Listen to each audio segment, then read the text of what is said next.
Huwag nyo tong gagawin, mapapagod lang ngayon. Pero okay din. So ito na nga, same day, no need pan pizza. Harina, instant yeast, asin, olive oil.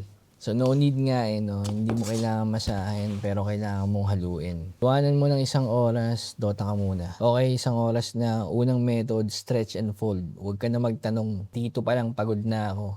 2 beses mo itong gagawin kada 15 minuto. Sunod, ladder fold. Ano yung ladder fold? Bahala ka dyan, basta ganyan.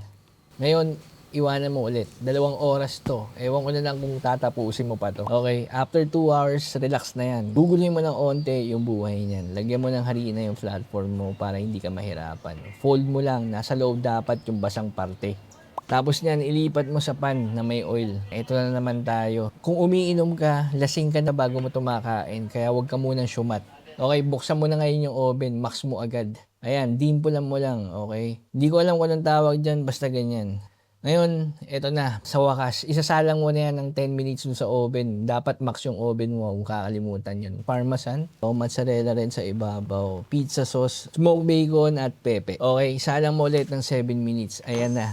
Pwede ka lang syumat, pwede ka na rin kumain. Salamat, bye.